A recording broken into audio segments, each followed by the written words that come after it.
గర్భిణీ స్త్రీలు చచ్చిపోయిన వాళ్ళ ఇంటికి వెళ్ళకూడదనేది హైందవ సోదరులు పాటిస్తున్నారు, కానీ ఈనాటి క్రైస్తవులు కూడా దీన్ని ఆచారంగా పాటిస్తున్నారు. ఇది మనకు అవసరమా? దీనివల్ల అనేకులు విశ్వాసం నుండి తొలగిపోతున్నారు కనుక సమాధానం ఇవ్వండి. గర్భిణీ స్త్రీలు చచ్చిపోయిన వాళ్ళ ఇంటికి వెళ్ళకూడదట. మరి గర్భిణీ స్త్రీ వాళ్ళ నాన్న చచ్చిపోతే? నాకు తెలియక అడుగుతున్నాను, వెళ్ళొచ్చా వెళ్ళకూడదా? వెళ్ళాలా? గర్భిణీ స్త్రీ వాళ్ళ ఆయన చచ్చిపోతే వెళ్ళొచ్చా వెళ్ళకూడదా? అక్కడే ఉండాలా? ఏం మరి ఇది నాకు తెలియదు, అందుకే అడుగుతున్నాను. సో కాబట్టి చచ్చిపోయినప్పుడు వెళ్ళడం మానవ ధర్మం అండి, మానవ ధర్మం. మనిషి అయితే వెళ్తారు, మనిషి కాకపోతే వెళ్ళరు. పనికిమాలిన ఆచారాలు మనమే పెట్టుకున్నాం. ప్రేమ కంటే గొప్ప ఆచారం ఏది లేదు. కాబట్టి విందు జరుగుచున్న ఇంటికి పోవుట కంటే ప్రలాపించు అని ఇంటికి పోవుట మేలు. చచ్చిపోయిన ఇంటికి వెళ్ళండి. కొంతమంది పాస్టర్లు కూడా దినానికి వెళ్ళకూడదు, దినం భోజనం చేయకూడదు అని చెప్తుంటారు. ఏముందండి, పెళ్ళికి వెళ్ళి తినేచ్చేమో పోతుల్లాగా. కొంతమంది పెళ్ళిళ్ళకి కూడా తినరా?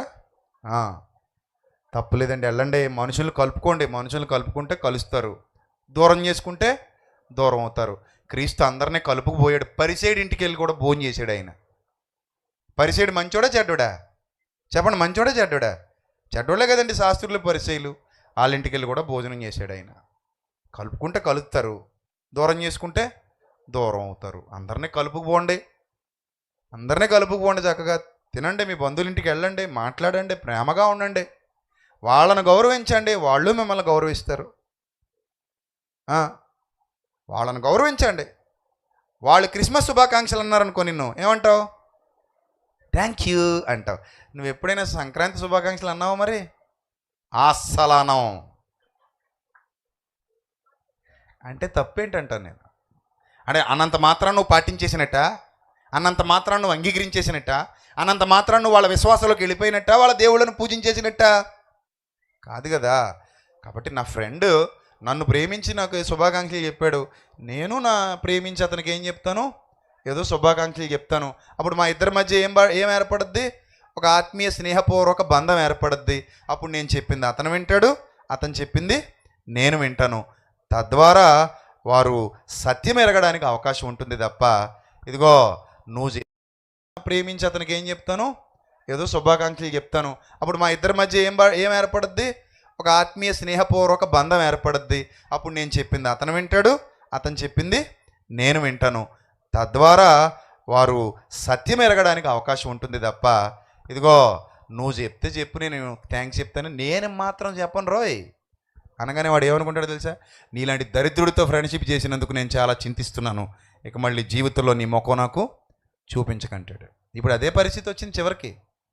ఎన్ని ఎన్ని ఎన్ని ఎన్ని దరిద్రాలు సృష్టించేస్తారో మనోళ్ళు. అక్కడికి వెళ్ళకూడదు, ఇక్కడికి వెళ్ళకూడదు, అల్లం ముట్టుకోకూడదు, వీళ్ళని ముట్టుకోకూడదు, వాళ్ళని చూడకూడదు, వీళ్ళని చూడకూడదు, ఆ బట్టలు వేసుకోకూడదు, ఈ బట్టలు వేసుకోకూడదు, అది తినకూడదు, ఇది తినకూడదు. ఎన్ని దరిద్రాలు తెచ్చేశారయ్యా బాబు. మనసు మార్చుకోమంటే నీ ఎన్ని మార్చేసావో. మొన్న ఒక చిన్న విషయం మాట్లాడానండి, గోరింటాక్ గురించి మాట్లాడాను అంతే నేను. దాని కింద కామెంట్లు చూడండి బాబు, నన్ను తిడుతున్నారు వాళ్ళు. తిట్టకుండా తిడుతున్నారు. ఇంతకీ విషయం ఏంటట? ఒక చిన్న అమ్మాయి ఏదో సరదాగా మెహందీ ఏదో పెట్టుకుంటారు కదా, డిజైన్లు వేసుకుంటారు ఆ చిన్నపిల్లలు. వాళ్ళకి ఏం తెలుసు, అది సరదా వాళ్ళకి.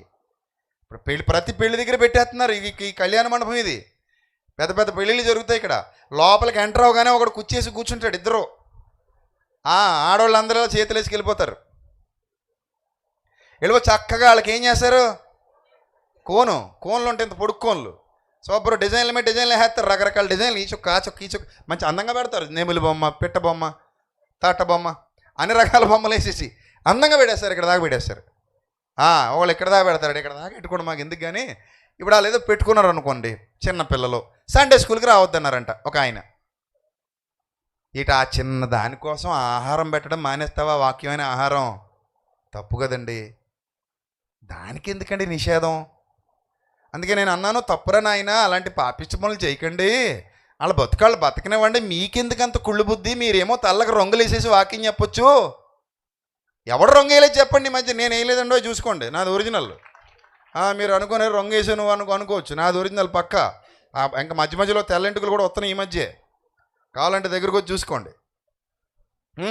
సో తలకు మనం రంగులు వేసేయచ్చు. పెద్ద పెద్దోళ్ళు కూడా చక్కగా రంగులు వేసుకుని బంగారు బుళ్ళోళ్ళు నాగేశ్వరరావులో తయారయ్యి వేదికల మీదకి వచ్చి మాట్లాడతారు వీళ్ళు. ఆ చిన్నపిల్లలు మాత్రం మీరు మెహందీ పెట్టుకోకూడదు, గోరింటాకు పెట్టుకోకూడదు, సబ్బు రాసుకోకూడదు, పౌడర్ రాసుకోకూడదు, మీ దిక్కుమాలి సిద్ధాంతాలు తగలయ్యా. తీసుకెళ్ళి ఎక్కడైనా పెట్టుకోండి. ఆయన మనసు మార్చుకోమన్నాడు, అంతే. మనసు మార్చుకుని దేవుని కొరకు బ్రతుకు. ఈ పాఠం మాట్లాడితే చాలా చెప్పాలి, ఎందుకంటే ఒక్కో దేశంలో ఒక్కోలాగుంటారు. మీకు మొన్నే చెప్పాను, ఉగాండాలో ఇదిగో ఈ పెదవి కట్ చేసి రింగ్ ఆడతారు. అది ఎంత పొడుగు వస్తుందో తెలుసా? ఎక్కడికి వస్తుంది. ఫోటో ఉందారా మీ దగ్గర? ఉంటే స్క్రీన్ మీద ఏంటి, బాగుంటుంది. ఆ పెదానికి రింగ్, లిప్ రింగ్ ఇలా సాగిపోయిన మూతి ఇక్కడికి ఉంటుంది. ఎంత సాగితే అంత అందగత్తేట అక్కడ. కుర్రోళ్ళు ఎక్కువ ఇష్టపడతారట, వాళ్ళనే పెళ్లి చేసుకుంటారట. ఇప్పుడు ఆవిడ బాప్తిసం పొందింది అనుకోండి, ఏమనాలి? మన తెలుగు పాస్టర్లుగానే వెళ్ళారనుకోండి అక్కడికి, నీకు బాప్తిసం ఇవ్వను అంటే ఇంకా ఆ ఏరియాలో ఏ ఆడబిడ్డకే నువ్వు బాప్తిసం ఇవ్వలేవు, అక్కడ నువ్వు సేవ చేసి సావలేవు, ఇంటికి వచ్చాయి. ఎందుకు? అక్కడ అందరి పేదాలు అలాగ ఉంటాయి, సాగిపోయి ఉంటాయి ఇక్కడ దాకా. బాలు దొరికిందా దొరకలేదా? అందగత్తే దొరికితే స్క్రీన్ మీద చూపించండి. సో అలా ఉంటుంది, వాళ్ళ పెదాలు అలా సాగిపోయి ఉంటాయి. సో మనం ఆ ప్రాంతాన్ని బట్టి అడ్జస్ట్ అయిపోవాలి తప్ప వాళ్ళ వేషధారణ, వాళ్ళ వస్త్రధారణ, ఇవన్నీ వాళ్ళ తిండి, ఇవన్నీ మనం ఎవరైనా మార్చడానికి. ఒకరోజు ఒక ఆయన బాధపడ్డాడు, నా దగ్గరికి వచ్చి, ఏమండి మేము పందులు అమ్ముకుంటామండి, పంది మాంసం తింటాం, పలానా పాస్టర్ గారు మాకు బాప్తీసం ఏమని అన్నాడండి, పంది మాంసం మానేమని. అదిగో చూడండి అందగత్తే. మీకు ఏమైనా చేయమంటారు ఇది? వాళ్ళు అలాగే ఉంటారు, అది వాళ్ళ నైజం. అది మనం ఇప్పుడు అక్కడికి వెళ్ళి వాక్యం చెప్తే వాక్యం మాత్రం చెప్పు. ఆ పెదానికి ప్లేట్ ఏటి, టిఫిన్ తింటావా అందులో పెట్టుకొని అనకూడదు. నువ్వు దేవుడు నరుని హృదయాన్ని మాత్రమే చూస్తాడు తప్ప పైన నువ్వు వేసుకున్న మేకప్లు చూడడు, నీ వేషాన్ని చూడ్డు ఆయన. ఇప్పుడు ఆవిడ రక్షణ పొందే ఛాన్స్ ఉందా లేదా? ఏమ్మా లేదు అంటే నువ్వెవడో లేదని చెప్పడానికి అంటాడు ఆయన, నేను కదా ఆయన. సో ఆవిడ కూడా, ఏదావిడ పోయిందా? ఆవిడ కూడా ఏం పొందగలదు? రక్షణ పొందగలదు. ఇంకొక ఆవిడ ఇప్పుడు నువ్వు వెళ్ళి అవి మారిస్తే తప్ప నీకు రక్షణ లేదు. నువ్వు ఎవడో అయ్యా పనికిమాలినోడో చెప్పడానికి రక్షణ గురించి? దానికి రక్షణకి సంబంధం ఏంటి? ఇప్పుడు అలాంటివి కొన్ని వందలు చూపిస్తాను నేను. మూతికి ప్లేట్లు పెట్టుకున్నవి ఒకటి, చెవులకు పెట్టుకున్నవి ఒకటి, ముక్కులు పెట్టుకున్న సంప్రదాయాలు ఒకటి, బట్టలు. కొంతమందికి అసలు బట్టలు ఉండవు, కొన్ని చోట్ల వేసుకోకూడదు వాళ్ళు. నాకు కొన్ని తెగలు ఉన్నాయి, అంటే స్క్రీన్ మీద చూపిస్తే యూట్యూబ్ కూడా కాపీరైట్ వేస్తాడు. అదేదో దాన్ని ఏమంటారు, నూడు పిక్చర్ కింద తీసుకుంటాడు. కొన్ని తెగలు ఉన్నాయి, వాళ్ళు పైన ఏం వేసుకోరు, ఆడవాళ్ళు కింద వరకే ఉంటాయి బట్టలు, వాళ్ళకి అందరికీ అంతే. అక్కడ ఎవరు పట్టించుకోరు దాన్ని, ఇదేంటి ఈవిడ పైన ఏం వేసుకోలేదు అని ఎవరు అనుకోరు. ఎందుకంటే వాళ్ళు ఎప్పటి నుంచో అలవాటు పడిపోయారు, మొల దగ్గర నుంచి తప్ప పైనుంచి కిందకి ఏం వేసుకోరు. అక్కడికి వెళ్ళి అమ్మ ఏమిటా పద్ధతి అనకూడదు. ఇంక అంతే, అది వాళ్ళు అలాగే ఉన్నారు. నువ్వు ఇలా ఉన్నావు, నువ్వు ఎంత పాపాత్మురాలివి అనడానికి లేదు. అలా ఎన్ని ఉన్నాయో ప్రపంచం నిండా, కొన్ని వందలు వేలు. అదిగో మామగారు చూడండి చెవులకి ఎలాగెట్టిందో, ఆ కింద చెవి చూడండి ఎంతగానో ఉందో.